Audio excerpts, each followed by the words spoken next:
Vasishta continued, O Ram, they who are busy with the diverse affairs in this world, in pursuit of pleasure and power, do not desire the truth which they obviously do not see.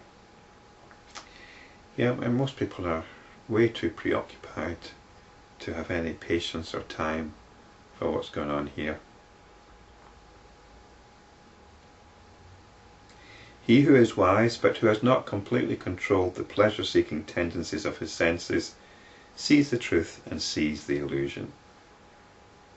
Now here we've got an interesting combination. Normally when we're told that the wise are those that have got the senses under control. But here you can be wise, you've got some inclination of the truth, you're in touch with it, but you've still got the pleasure-seeking tendencies. And this is a condition of the spiritual practitioner. And he who has clearly understood the nature of the world and of the jiva, who has firmly rejected the world appearance as the reality, he is liberated and is not born again. He's not born again in the sense of getting totally caught up in notions of identity and an external world.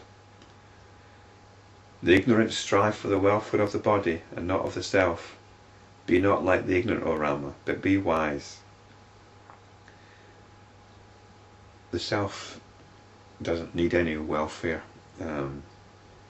It's a question of where your direction is. Is your direction on the body and also on the context of the body, which is the external world, or is it on itself? Is the attention on itself? And that's the self that we're talking about here. To illustrate this, I shall now narrate to you an interesting legend. In the country known as Magadha, which had an abundance of pleasure gardens, there lived a sage by name Dasura. He was engaged in breathtaking penance. He was a great ascetic who had no interest at all in worldly pleasures, and he was learned too. He was the son of another sage known as Sharaloma. But as ill luck would have it, he lost both his parents when he was young. The deities of the forest took pity on this orphan, who was inconsolable in his grief, and they said to him, O wise boy, you are the son of a sage. Why do you weep like an ignorant fool? Do you not know the evanescent nature of this world appearance? Young one, such is the very nature of this world appearance. Things come into being.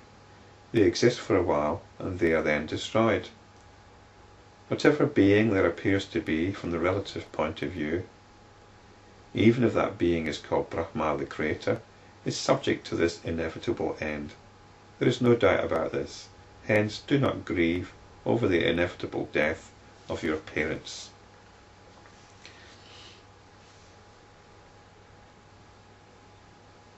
One wonders about this bit of advice, but it turns out to have been useful.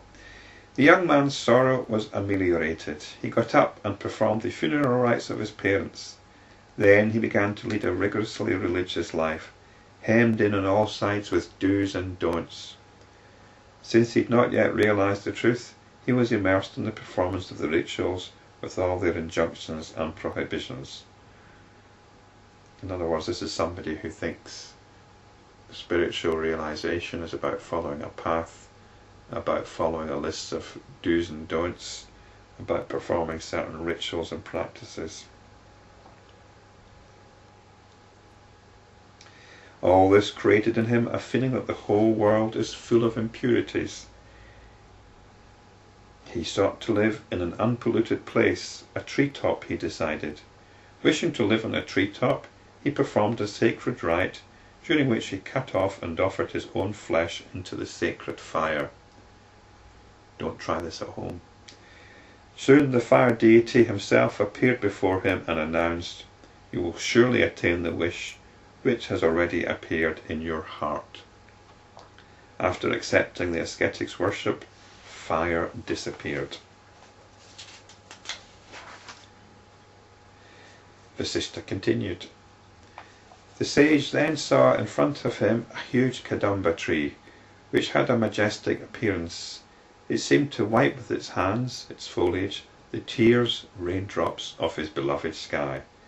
It had actually covered the space between heaven and earth with the thousands of its arms, branches, and it stood like the cosmic form of the Lord, with the sun and the moon for his eyes. Laden with flowers, it rained them on the holy and divine sages who traversed the sky. And the bees that dwelt in it sang a song of welcome to those sages. And there's a note from the translator, Swami Venkatesananda, that the detailed description of the tree is graphic and beautiful. So it's quite possible he's truncated this description. The sage ascended this tree, which stood like a pillar linking heaven and earth. He sat on the topmost branch of the tree. For a brief moment he let his eyes roam in all the directions. He had a vision of the cosmic being. Another note from the translator. The detailed description given in chapter 50 of what he saw is also interesting. So I think this description's probably been abridged. Because he had taken his abode on the Kadamba tree, he had come to be known as Kadamba Dasura. He commenced his austerities sitting on the top of that tree. He had been accustomed to the ritualistic performances enjoined in the Vedas, and so he engaged himself in their performance, but this time mentally. Yet such is the power of such mental performance, it purified the sage's mind and his heart, and he attained pure wisdom. One day he beheld in front of him a nymph clad in flowers. She was extremely beautiful. The sage asked her, "O beautiful lady, with your radiance, you can overpower even Cupid. Who are you?" She replied, "Lord, I am a deity of the forest. In this world nothing is unattainable to one who resorts to the presence of an enlightened sage like you. I have just been to attend a festival in the forest where I met several other goddesses of the forest, each of them with her offspring.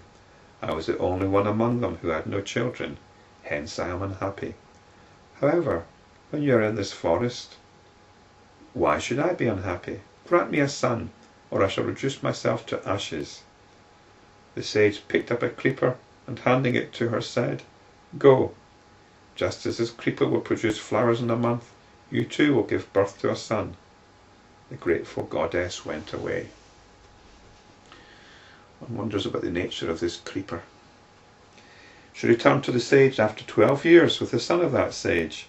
She said, "Lord, this is your son, and I have instructed him in all branches of learning. I pray that you may instruct him in self-knowledge, for who will let one's son grow into a fool?" The sage accepted to do so, and the goddess went away. From that day the sage began to instruct the young man in all branches of self-knowledge. So, that's the setting of this story that we've entered into of a sage that lives on top of this magnificent tree. And we'll get to the point of it in the next few chapters.